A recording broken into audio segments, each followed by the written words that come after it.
Masih bersama kami dalam Newsroom pemirsa dan masih membahas terkait menjaga diri terinfeksi virus corona. Saya ke Dr. Maya. Dok, kalau untuk dari ada anjuran dari dokter baik juga pakar kesehatan yang kemudian menganjurkan untuk mengkonsumsi obat-obat tradisional. Apakah ini kemudian bisa dicampur gitu penggunaannya dengan obat yang vitamin yang memang dari apotik dengan kemudian yang obat-obat tradisional itu seperti apa sih porsinya, Dok? Jadi sebetulnya kita juga harus lihat obat tradisional ini apa, dibeli di mana, keadaannya seperti apa, ya satu-satu. Jadi kalau saya usulkan lebih baik Indonesia ini kaya akan spices sebetulnya, rempah-rempah, bumbu and so on. Kenapa kita nggak starting, kita mulai dong masak pakai kunyit, tambah jahe, semuanya yang rada-rada hangat dan segar, itu kan lebih baik daripada kita tidak jelas misalnya obat tradisionalnya dari mana. Ya, dan juga kalau yang herbal itu ada yang namanya echinacea. Nah itu lumayan, itu ada studi-studinya ya, walaupun efeknya katanya tunggu 4 bulan baru bisa mencegah. Makanya tadi saya bilang kan, jangan karena corona baru belajar mulai starting hidup sehat, tapi sebetulnya ada corona tidak ada corona kita tetap harus jaga imunitas kita.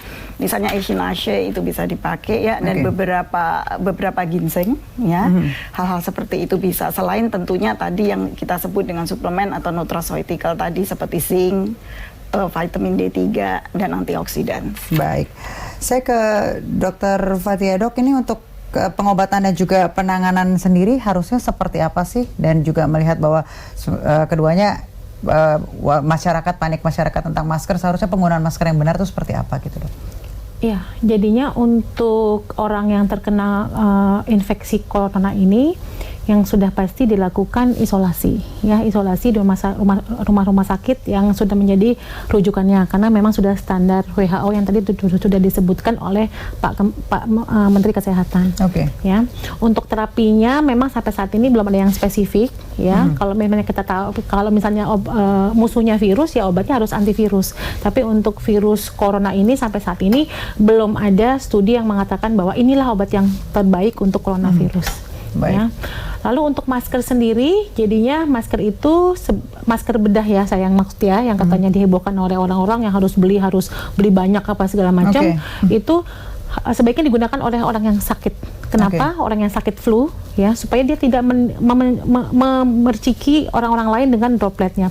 Kita tahu kan, kalau misalnya kita lagi bersin tuh kemana-mana ya, dan untungnya ya masih untung juga nih, partikelnya itu dalam kurang dari 1 meter dia sudah turun ke bawah. Oleh sebab itu, kenapa untuk salah satu pencegahan dari coronavirus ini, yaitu sering-sering melakukan cuci tangan dan melakukan pembersihan di tempat-tempat yang memang sering dipegang oleh orang banyak, seperti kenop pintu, pencetan lift, railing tangga. Nah itu oleh yang punya tempatnya itu sebaiknya memang sering dibersihkan.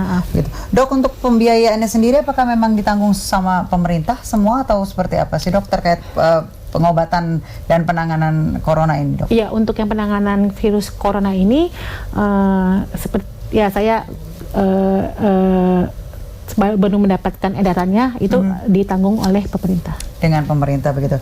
Terakhir mungkin Dr. Maya, ini himbauannya begitu yang kemudian harus dilakukan masyarakat dengan adanya panic attack, makanan-makanan apa saja yang kemudian harus dikonsumsi pastinya, terus hal-hal apa aja nanti bisa untuk menjaga begitu, Dok?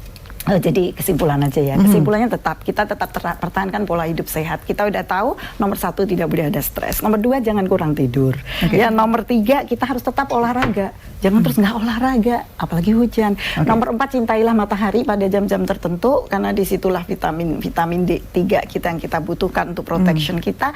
Kemudian pola makan yang baik dan seimbang, tidak banyak gula, tidak dipanaskan, tidak digoreng terlalu kering, ya. Kemudian suplementasi apabila diperlukan. Baik, Dokter mungkin menambahkan untuk himbauannya terkait perbincangan kita hari ini, Dok?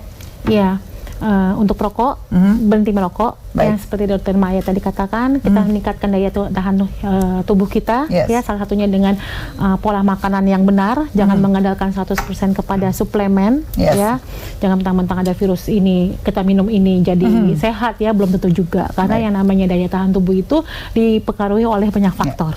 Baik, terima kasih Dokter Maya atas waktunya bergabung bersama kami. Terima kasih Bu Dokter Maya atas waktunya bergabung bersama kami, dan pemirsa, dampak virus corona terhadap ekonomi Indonesia akan kami hadirkan informasinya sesaat lagi.